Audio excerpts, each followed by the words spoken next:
అందరికి దండాలయ్యా. ఈ మానుకోట ఉంది చూడయ్యా, అదే మహబాదు. అక్కడి నుండి అటు వెనకకు ఒకటి కంబాలపల్లి అనే విలేజ్ ఉంటుందయ్యా. ఆ కంబాలపల్లి విలేజ్ కాడ ఏం జరిగింది ఎరికేనా? అన్యాయం జరిగిందయ్యా.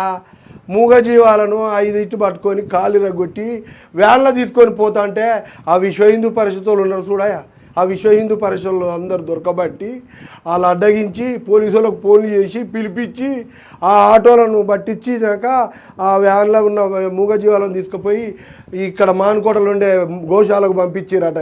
ఇంత అన్యాయం జరుగుతా అంటే ఆ అమ్మాయి అడిగిందట, అందులో అడ్డగించిన దాంట్లో ఒక హిందూరావు అనే ఆడపిల్ల ఉందట. ఆ యువతి అడిగిందట, ఏమని మీ కాలు రెక్కలు ఇరగొట్టి ఇట్లా బండబెట్టి తీసుకపోతే మీకు న్యాయమేనా? ఇది ధర్మమా? అది ఒక మూగజీవి మిమ్మల్ని అడగలేదనే కదా. ఇంత అన్యాయం ఇంత అక్కరెక్కన జరుగుతుందయా? ఇట్లా జరగొద్దని అట్లా ప్రశ్నించే తత్వం ఆడపిల్లకు వచ్చినందుకు ఆనందంగా ఉందని అంటారటయా ఊరోళ్ళంతా. మనం కూడా అట్లాంటి వాళ్ళకు ఎంకరేజ్ చేయాలి, సపోర్ట్ చేసి దండం పెట్టాలి. మనం కూడా మొగోళ్ళమైనా మనం అడగగానే అమ్మాయి అడిగింది. చాలా సంతోషం అయ్యా. ఇట్లాంటి జరగకుండా చూడాలంటే అన్యాయం అక్రమం దీన్ని వ్యతిరేకించాలయ్యా మనందరం కలిగి.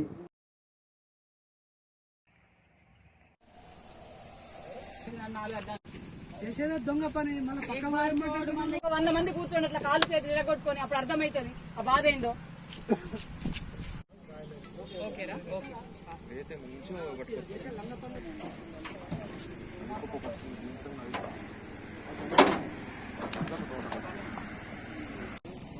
సమాజం అయిపోయింది, ఒక బిజినెస్ అయిపోయింది బాగా. మిమ్మల్ని కూడా అక్కడ తీసుకుపోయి పోతే అప్పుడు అర్థమవుతుంది.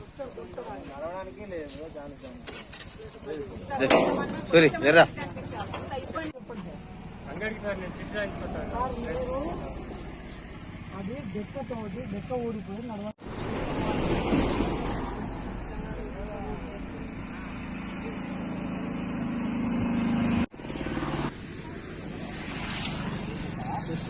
ఎక్కడ బీసీ మహబాదా? వెహికల్ ఎవరిది? వెహికల్ లేదేనా? వెహికల్ డాక్యుమెంట్స్ ఉన్నాయా? ఎక్కడున్నాయి? వాళ్ళు ముస్లింస్ 20 ఏళ్ల నుంచి చేస్తున్నా. ముస్లింస్ 20 ఏళ్ల నుంచి ఏం పద్ధతి కొంచెమైనా మానవత్వం లేదా నీకు? చేసే పనులన్నీ ఇది కటింగే పోతుంది. వాళ్ళ దగ్గర స్లిప్ లేదు, ఏమి లేదు. అనుకుంటే తమాషాలు ఆడతారా మీరు? నడు నిన్ను కూడా వస్తా నడు అట్లనే లేదు అమ్మిండు అది అమ్మిండా అమ్మలేదు వాడు కావాలి డీటెయిల్స్ కావాలి. कारण ఊర్లో మీ వాళ్ళు ఉంటే చెప్పు నాకు మాట్లాడదాం. ఎక్కడి నుంచి తెస్తున్నావు బాబు? గవర్నమెంట్ కొరిమేల నుంచి తెస్తున్నావా? ఎక్కడ తీసుకోపోతున్నావు? అడిగిన దానికి సమాధానం చెప్పబోతున్నావు.